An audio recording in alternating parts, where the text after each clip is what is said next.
इस वीडियो में हम कॉलिजन समझने वाले हैं, कितने टाइप्स के होते हैं, कुछ इंपॉर्टेंट एमसीक्यूज करने वाले हैं, इलास्टिक और इनइलास्टिक कॉलिजन में क्या डिफरेंस है इसे भी हम समझेंगे। मगर उसके पहले इसकी क्या इंपॉर्टेंस है एक एमसीक्यू बनाते हैं। चलिए तो क्वेश्चन है, काफ़ी इंपॉर्टेंट है ये। मान लीजिए एक ऑब्जेक्ट यहाँ पे है, इन इलास्टिक कॉलिजन, ये इलास्टिक कॉलिजन है,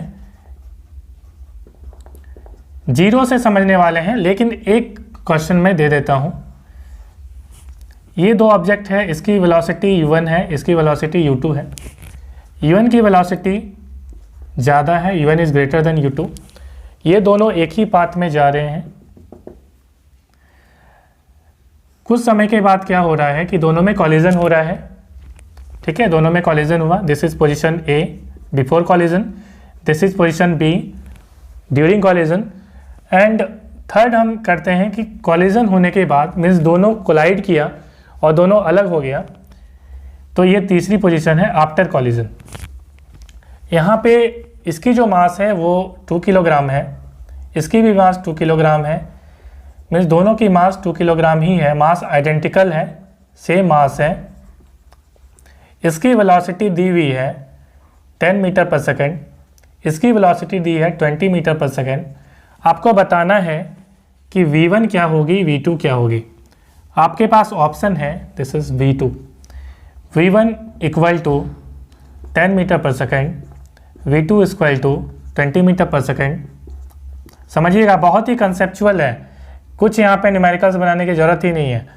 v2 equal to 10 metre per second, v1 equal to 20 metre per second.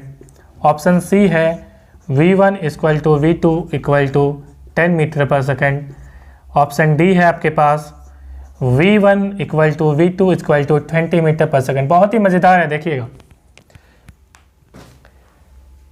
Elastic collision में यहाँ पे क्या होगा कि इलास्टिक कॉलिजन जब होता है और जब दो बॉडी कोलाइड करती है, यदि दोनों का मास सेम हो तो उस कंडीशन में क्या होता है कि दोनों का जो वेलोसिटी है वो इंटरचेंज हो जाता है। मीन्स इसकी वेलोसिटी इसमें और इसकी वेलोसिटी इसमें ट्रांसफ़र हो जाती है। मीन्स इसकी वेलोसिटी 10 मीटर पर सेकेंड है, इसकी वेलोसिटी 20 मीटर पर सेकेंड है, तो क्या होगी, जो इसकी वेलोसिटी है वो इसमें ट्रांसफ़र हो जाएगी और इसकी इसमें हो जाएगी। इसका मतलब v2 का जो वेलोसिटी है वो 10 हो जाएगा एंड v1 जो है वो 20 हो जाएगा। That means v1 equal to 20 metre per second. कहाँ पे है आप देखें, v1 equal to 20 metre per second and v2 equal to 10 metre per second. तो option B is the right answer.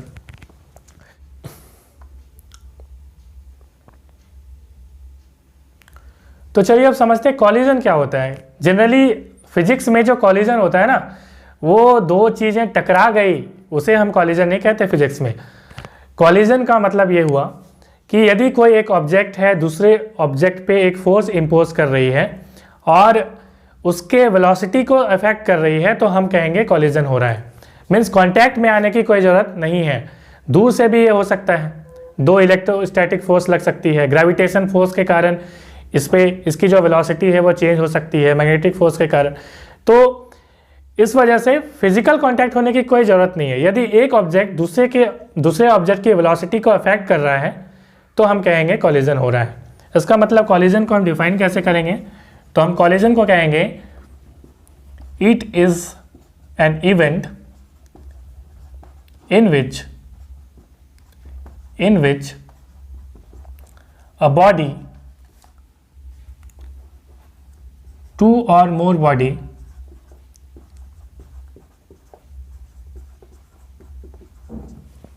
exert forces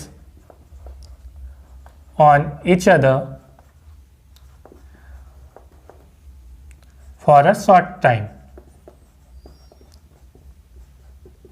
एक शॉर्ट टाइम के लिए यदि दो ऑब्जेक्ट फोर्स इम्पोज कर रही है तो हम कहेंगे कॉलिजन हो रहा है। मान लीजिए एक ऑब्जेक्ट m1, इसकी मास m2 है, इस तरह से। अब समझते हैं कॉलिजन टाइप कितने होते हैं, कितने टाइप के कॉलिजन होते हैं। देखिए, कॉलिजन बेसिकली हम कह सकते हैं, आपने पढ़ रखा हो, 5-6 टाइप के आपने कॉलिजन पढ़ रखा हो, है वही। बेसिकली ये 3 टाइप आप बोल सकते हो। एक को हम कहते हैं इलास्टिक, दूसरे को कहते हैं इन इलास्टिक, क्या होता है हम समझेंगे, और तीसरे को कहते हैं पार्शियली, आप इसे कह सकते हो पार्शियली इलास्टिक, और आप कह सकते हो पार्शियली इन इलास्टिक। एक एक करके समझेंगे होता क्या है। देखिए इलास्टिक कॉलिजन का मतलब क्या होता है। इलास्टिक आपने समझा होगा कि रबर जैसे होता है ना, रबर बैंड ऐसे आप खींच रहे हो तो आप उसे रिलीज कर दो तो अपनी जो पोजीशन है वो ले लेता है, वापस उसी पोजीशन में वो आ जाता है, कॉन्फ़िगरेशन जो है वापस उसी फॉर्म में वो आ जाता है, राइट। तो इलास्टिक कॉलिजन का मतलब क्या हुआ। इलास्टिक कॉलिजन को आप समझेंगे जब दो ऑब्जेक्ट इस तरह से, मान लीजिए एक ऑब्जेक्ट ये है, एक ऑब्जेक्ट ये है, इसकी वेलोसिटी u1 है, इसकी वेलोसिटी u2 है, तो दोनों आप इस तरह से मान लीजिए दोनों में कॉलिजन हो रहा है इस तरह से। अब क्या होता है, कॉलिजन होने के बाद डिफॉर्मेशन होता है, मीन्स दोनों ऑब्जेक्ट की जो पोजीशन चेंज हो रही है यहाँ पे। तो यहाँ पे क्या हो रहा है कि जब फोर्स इम्पोज करेगा, एक ऑब्जेक्ट दूसरे के ऊपर फोर्स इम्पोज करेगा, तो उस कंडीशन में क्या होगा, डिफॉर्मेशन होगा, मीन्स शेप में चेंज आएगा। इस ऑब्जेक्ट के शेप में भी चेंज आएगा, इस ऑब्जेक्ट के शेप में भी चेंज आएगा। आप हो सकता है उस शेप को देख भी ना पाए, माइक्रोन में हो सकता है। जैसे कोई स्टील की बॉल यदि ये करेगी तो हो सकता है काफ़ी कम डिफॉर्मेशन हो या ना भी हो, ऐसा आपको महसूस होगा। लेकिन डिफॉर्मेशन यदि हो रहा है तो उस कंडीशन में क्या होगा आप समझेंगे, डिफॉर्म जरूर करेगा, कुछ कोई ज़्यादा करेगा कोई कम करेगा। यदि डिफॉर्मेशन होता है और वापस इस डिफॉर्मेशन चेंज को ये रिगेन कर लेता है, मीन्स वापस उसी अवस्था में आ जाता है, मतलब दो बॉल है, ठीक है, वो बॉल गोल है, डिफॉर्म होकर इस तरह से शेप बन गया इसका, फिर वापस वो गोल पोजीशन में, मतलब फिर से वो बॉल ही बन जाता है गोल, राइट। इस कंडीशन में रिगेन कर ले रहा है शेप को, तो इस कंडीशन को हम कहते हैं इलास्टिक कॉलिजन। फिर से समझा दूं, इलास्टिक कॉलिजन का मतलब है दो चीज़ें टकराई, टकराने के बाद शेप में चेंज आया, फिर से शेप जो है फिर वापस उसी अवस्था में आ जाए, तो इसे हम कहते हैं इलास्टिक कॉलिजन। बहुत सिंपल सा है। इन इलास्टिक कॉलिजन क्या होता है, इन इलास्टिक कॉलिजन का मतलब ये हुआ कि दो चीज़ें टकराएंगी और वापस जो है उस अवस्था में नहीं आएगी, तो ऐसे कंडीशन को हम लोग कहते हैं इन इलास्टिक। मीन्स एक चीज़ें टकराई इस तरह से और एक चीज़ें इस तरह से टकराई और रिगेन नहीं करेगा, मीन्स चिपक के ही रह जाएगा। दोनों क्या होगा, चिपक के ही रह जाएगा। जैसे मान लीजिए ये एक ऑब्जेक्ट है और ये इस तरह से वेलोसिटी इसमें ये गया, अब दोनों क्या हो जाएगा, चिपक के, ये चिपक के ही अब मूव करेगी, मतलब दोनों की जो कंबाइंड वेलोसिटी है वो सेम रहेगी। मतलब कि आप समझें, इसकी वेलोसिटी मान लीजिए u1 थी, इसकी u2 थी। अब क्या होगा कि जब कॉलिजन होगा, मान लीजिए कॉलिजन के पहले ऐसा है, अब कॉलिजन के बाद क्या होगा, दोनों की जो वेलोसिटी है वो सेम हो जाएगी, मतलब v हो जाएगी। मान लीजिए चेंज होकर ये v हो गई। अब क्या होगा, ये चिपक के ही जाएगा, दोनों एक दूसरे को गला मिलके ही जो है ये जा रहा है। ये दोस्ती हम ना तोड़ेंगे वाली कंसेप्ट है। मतलब इन इलास्टिक कॉलिजन में क्या है कि हम दोस्ती ना तोड़ेंगे वाली कंसेप्ट यहाँ पे लगती है। और इलास्टिक कॉलिजन में क्या होता है कि ब्रेकअप हो गया, मिल दोनों में कॉलिजन हुआ, दोनों फिर अलग हो गए, तो इस कंडीशन को हम कहते हैं इलास्टिक कॉलिजन। और जब दोनों चिपक के जो है वापस आगे बढ़ रहे हैं, तो उस कंडीशन को हम लोग कहते हैं in elastic collision. I hope आपको समझ में आ गया होगा। पार्शियली इलास्टिक और पार्शियली इन इलास्टिक क्या होता है, इसका मतलब ये हुआ, इन इलास्टिक लिखेंगे इसको, इसका मतलब ये हुआ कि दोनों के बीच की अवस्था मीन्स न ही बहुत ज़्यादा इलास्टिक है और न ही बहुत ज़्यादा प्लास्टिक है, मतलब इन इलास्टिक है। अब इलास्टिक कॉलिजन की हम बात करें डिटेल में, तो इलास्टिक कॉलिजन की कैरेक्टरिस्टिक क्या होगी, देखिए बहुत इंपॉर्टेंट है, ये एग्ज़ाम में पूछी जा सकती है कि कैरेक्टरिस्टिक इसकी क्या है, विशेषताएं क्या है इसकी। तो सबसे पहली जो विशेषता है वो है kinetic energy is conserved. Kinetic energy जो है वो कंजर्व रहती है। इसका मतलब क्या है कि इनिशियल काइनेटिक एनर्जी और फाइनल काइनेटिक एनर्जी जो है वो सेम होगी। जब दो ऑब्जेक्ट इस तरह से इलास्टिक कॉलिजन होगा, मीन्स डिफॉर्मेशन जो है वापस आ जाए, तो इस कंडीशन में क्या होगा कि जो काइनेटिक एनर्जी है पूरे सिस्टम की वो क्या होगी, सिस्टम यहाँ पे लिखिएगा, kinetic energy of system is conserved, that is initial kinetic energy initial equal to kinetic energy final. इसका मतलब ये मत समझे आप कि थ्रू आउट द कॉलिजन, मतलब कॉलिजन के ड्यूरेशन में काइनेटिक एनर्जी सेम होगा, ये बिल्कुल भी नहीं है। ऐसा बिल्कुल मत समझिए कि काइनेटिक एनर्जी मान लीजिए पहले 20 जूल था और बाद में 20 जूल ही रहेगा, ऐसा नहीं है। पूरे ड्यूरेशन में जो है 20 जूल ही जो है कांस्टेंट नहीं रहेगा, ये चेंज होगा। आप समझिए कि जब दो ऑब्जेक्ट इस तरह से कोलिजन हो रहा है, राइट, कोलाइड करेगा, तो इसकी जो वेलोसिटी पहले u1 थी और कोलिजन के बाद जो वेलोसिटी है वो तो चेंज होगी ना, क्योंकि जब कोलाइड कर रही है तो वेलोसिटी में परिवर्तन आएगा, और जैसे ही चेंज आएगी तो वेलोसिटी में चेंज होने का मतलब क्या है, काइनेटिक एनर्जी चेंज हो रहा है, क्योंकि काइनेटिक एनर्जी का फॉर्मूला क्या होता है, हाफ mv²। तो वेलोसिटी में चेंज हो रहा है, इसका मतलब काइनेटिक एनर्जी में भी चेंज आएगा। तो काइनेटिक एनर्जी चेंज होगी, बट इनिशियल जो काइनेटिक एनर्जी है वो फाइनल काइनेटिक एनर्जी के बराबर होगी। ये जो चेंज आ रही है ना, ये रिगेन हो जाएगा फिर, क्योंकि ये जो ऑब्जेक्ट मैं कह रहा हूँ वापस अपने शेप में आ जाता है। तो हम कहेंगे initial kinetic energy is equal to final kinetic energy. दूसरा है total energy is conserved. Total जो एनर्जी होती है वो कंजर्व होती है सिस्टम में, ये दोनों के लिए होगा। मीन्स इलास्टिक में भी यही होता है, इन इलास्टिक में भी टोटल एनर्जी कंजर्व ही रहती है, ठीक है। बट काइनेटिक एनर्जी सिर्फ इलास्टिक कोलिजन के केस में कंजर्व होती है, इन इलास्टिक के केस में काइनेटिक एनर्जी कंजर्व नहीं होगी। तीसरा है लीनियर मोमेंटम इज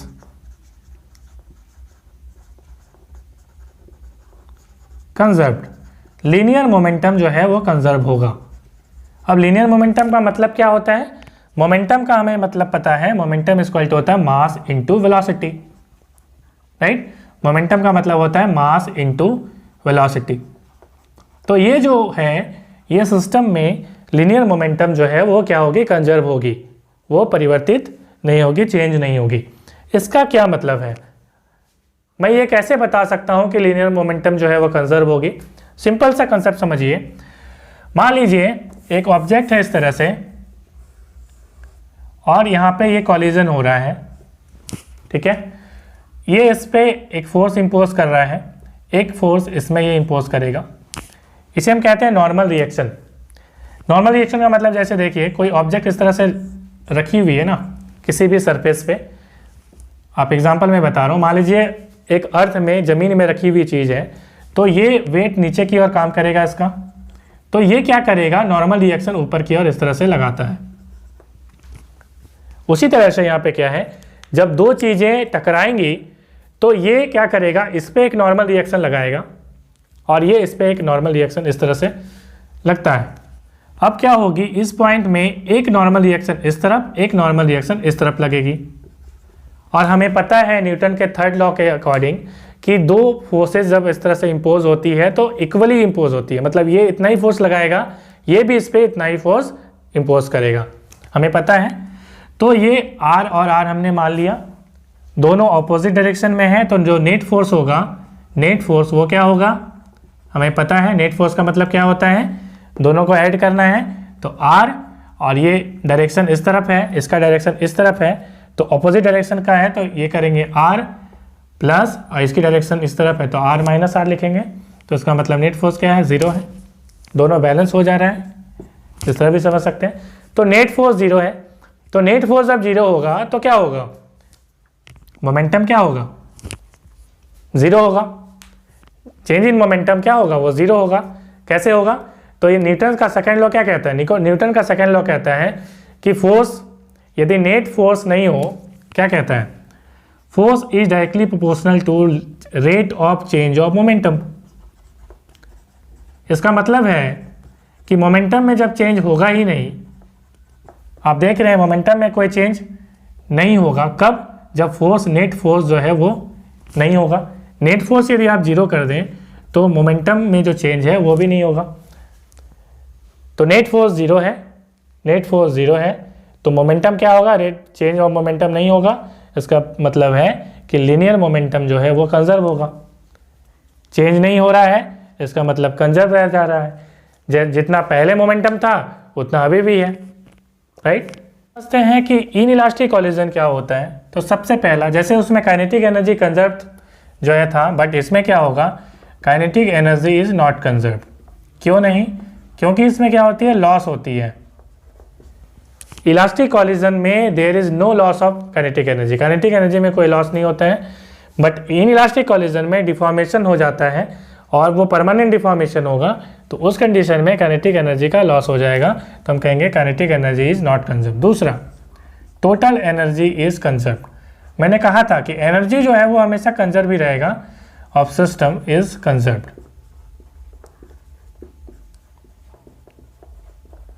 और तीसरा, total linear momentum is conserve. Linear momentum जो है वो भी कंजर्व होगा। सेम जिस तरह वहाँ पे मैंने बताया कि नेट फोर्स जो है वो 0 है, तो इस कंडीशन में भी डिफॉर्मेशन होगा, तो नेट फोर्स जो है वो क्या होगा, 0 ही होगा।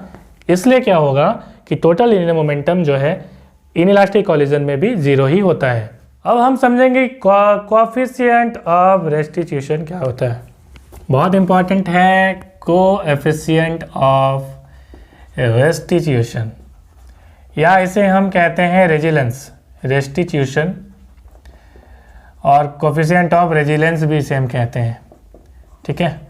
तो कोलिजन के टर्म में क्या होगा ये देखिए, इसका फॉर्मूला है रिलेटिव वेलोसिटी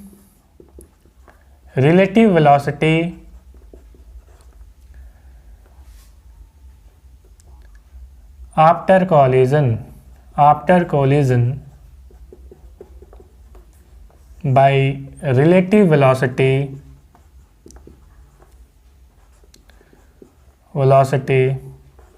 बिफोर कोलिजन। क्या होता है भाई रिलेटिव वेलोसिटी? रिलेटिव वेलोसिटी का मतलब क्या है, जैसे एक ऑब्जेक्ट इस तरफ से जा रहा है, एक ऑब्जेक्ट इस तरह से जा रहा है। मैंने कहा था कि दो चीज़ें जा रही हैं, इसकी वेलोसिटी v1 थी, इसकी वेलोसिटी ut थी, दोनों कोलाइड किया तो इसकी वेलोसिटी v1 हो गई, इसकी वेलोसिटी v2 हो गई अलग होने के बाद, ठीक है। तो इस कंडीशन में क्या है, इसकी वेलोसिटी u1 है, इसकी वेलोसिटी u2 है, तो रिलेटिव वेलोसिटी का मतलब है दोनों के रिस्पेक्ट में, ये समझिए ये इससे कितना ज़्यादा स्पीड है। मैंने कहा कि u1 जो है वो ग्रेटर है u2 से, तो रिलेटिव का मतलब यही हुआ कि कितना ज़्यादा है, ठीक है। तो यहाँ पे क्या हो जाएगा, तो u1 माइनस u2 इसकी रिलेटिव वेलोसिटी हो जाएगी। तो रिलेटिव वेलोसिटी आफ्टर कोलिजन, तो आफ्टर कोलिजन रिलेटिव वेलोसिटी क्या हो जाएगी, तो ये हो जाएगी v2 माइनस v1। और रिलेटिव वेलोसिटी बिफोर कोलिजन क्या हो जाएगी, तो ये हो जाएगी u1 माइनस u2। तो आप इसके जगह में लिख सकते हैं v2 minus v1 by u1 minus u2। और कोएफिशिएंट ऑफ रेस्टिट्यूशन को हम डिनोट करते हैं ई से, स्मॉल ई से। तो आप लिख सकते हैं e equal to v2 minus v1 by v1 minus u2। बहुत इंपॉर्टेंट फार्मूला है, नोट करेंगे। साथ ही यहाँ पे आप लिख सकते हो v2 माइनस v1 को हम कहते हैं वेलोसिटी ऑफ सेपरेशन, और u1 माइनस u2 को कहते हैं वेलोसिटी ऑफ अप्रोच। अब ये क्यों कहते हैं भाई, समझना पड़ेगा। देखिए v2 माइनस v1 ये दोनों की जो है रिलेटिव वेलोसिटी है, तो यहाँ पे क्या है देखिए कि दोनों क्या कर रहा है, सेपरेट हो रहा है, दोनों कोलिजन के बाद क्या हो रहा है, अलग अलग हो जा रहा है, इसलिए हम इसको कहते हैं वेलोसिटी ऑफ सेपरेशन। और ये क्या कर रहा है, अप्रोच कर रहा है कि कितना जल्दी मिले, है ना, कितना ज़्यादा जल्दी क्या हो जाए, कोलिजन हो जाए, मिलने को जो है बेकरार है ये, तो इसलिए क्या कहते हैं हम इसे, वेलोसिटी ऑफ अप्रोच, राइट। तो हम इसको लिख सकते हैं, ये भी एक फार्मूला है, आप इस टर्म में भी आप इसको लिख सकते हैं। बहुत इंपॉर्टेंट न्यूमेरिकल्स में बताने वाला हूँ, एमसीक्यूज जो एग्ज़ाम में पूछे जाएंगे मैं बताने वाला हूँ, वेट करिए। तो MCQ नंबर 1 आपके स्क्रीन के ऊपर ये है। चलिए, फॉर इलास्टिक कॉलिजन के लिए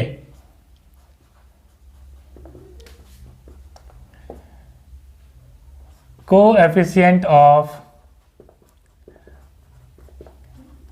रेस्टिट्यूशन क्या होगा?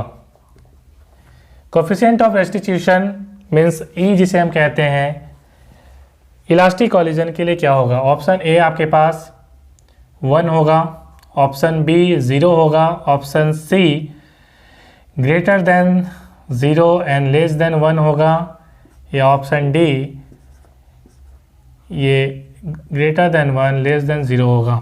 आपको बताना है। इलास्टिक कॉलिजन में कोएफिशिएंट ऑफ रेस्टिट्यूशन का जो वैल्यू होता है वो होता है 1। क्यों होता है नेक्स्ट वीडियो में मैं बताऊंगा, प्रूव करके बताऊंगा। आप आई आइकन में देख सकते हो, ठीक है। चलिए, question number 2, for in elastic, मैं परफेक्टली की बात कर रहा हूँ यहाँ पे, परफेक्टली मैं यहाँ पे बात करूँगा, परफेक्टली। आप बोलेंगे सर परफेक्टली क्या होता है? परफेक्टली का मतलब ये हुआ कि इलास्टिक कॉलिजन हो रहा है, ठीक है, तो परफेक्टली हो रहा है, मतलब डिफॉर्मेशन जो है पूरी तरह से वापस रिगेन कर ले रहा है, या यूँ कहें दूसरे टर्म में कि जो काइनेटिक एनर्जी का लॉस है बिल्कुल भी नहीं हो रहा है, उस कंडीशन को हम कहते हैं perfectly elastic. Perfectly in elastic का मतलब ये हुआ कि जो काइनेटिक एनर्जी का लॉस हो रहा है उसमें होगा, एंड दोनों क्या हो रहा है कि चिपक के चला जा रहा है, तो इसको हम, इस कंडीशन को हम लोग बोलते हैं परफेक्टली इन इलास्टिक। तो for perfectly inelastic collision, इसके लिए जो ऑप्शन ए आपके पास E = 0, option B E = 1, option C E is greater than 0 less than 1, option D है E is greater than 1 less than 1 less than 0। आपको बताना है। तो परफेक्टली इन इलास्टिक कॉलिजन के लिए E का वैल्यू होता है 0। ये भी क्या होता है बताऊंगा मैं नेक्स्ट वीडियो में। स्क्रीनशॉट ले लें इसका। चलिए आगे बढ़ते हैं। Question number 3, for perfectly elastic collision के लिए option A V2 - V1 = U1 - U2, option B V2 - V1 = not U2 U1 - U2, option C V2 - V1 is greater than U1 - U2, option D V2, ये V है, V2 - V1 is less than U1 - U2। आपको बताना है कौन सा होगा। Perfectly elastic collision के लिए ये भी मैं प्रूव करूंगा, आप नोट कर लेंगे अभी। परफेक्टली इलास्टिक कॉलिजन के लिए V2 - V1 = U1 - U2 होता है। इसका मतलब क्या हुआ? इसको आप इस तरह से भी लिख सकते हैं कि परफेक्टली इलास्टिक कॉलिजन के लिए वेलोसिटी ऑफ सेपरेशन वो इक्वल होता है वेलोसिटी ऑफ अप्रोच के। मैंने बताया हुआ था ये V2 - V1 क्या है? ये है velocity of separation. U1 - U2 क्या है? ये है वेलोसिटी ऑफ अप्रोच। मैंने बताया था ना ये इस तरह से कि ये इस तरह से U1 है, इसकी जो है ये U2 है, तो जब अलग अलग हो जाता है तो V1 - V2 हो जाता है। तो U1 - U2 जो है वो क्या है? वेलोसिटी ऑफ अप्रोच है, and this is velocity of separation. तो ये दोनों इक्वल होती है किस केस में? परफेक्टली इलास्टिक कॉलिजन के केस में। यही क्वेश्चन पलट के दे दे for perfectly inelastic collision, तो इन इलास्टिक कॉलिजन में इक्वल नहीं होगी। क्वेश्चन नंबर 4 बहुत इंपॉर्टेंट है ये। डायमेंशन बोले या यूनिट बोले ऑफ ई की डायमेंशन क्या होती है? ऑप्शन है आपके पास, इट इज डायमेंशनलेस, ये डायमेंशनलेस होता है, विमाहीन होता है, इसकी कोई डायमेंशन नहीं होती है। ऑप्शन बी, इसकी यूनिट होती है न्यूटन पर मीटर, ऑप्शन सी न्यूटन होती है, ऑप्शन डी मीटर होती है। तो डायमेंशन ऑफ ई की कोई डायमेंशन नहीं होती है। क्यों नहीं होती है? मैंने देखा E इक्वल टू होता है V2 minus V1 by U1 minus U2। तो V2 माइनस V1 की हो जाएगी मीटर पर सेकेंड और इसकी भी मीटर पर सेकेंड, तो दोनों कट के क्या हो जाएगी? 1 हो जाएगी, मतलब डायमेंशन लेस है, कोई डायमेंशन इसकी नहीं है। बहुत इंपॉर्टेंट थी ये क्वेश्चन। क्वेश्चन नंबर 5 करते हैं। Coefficient of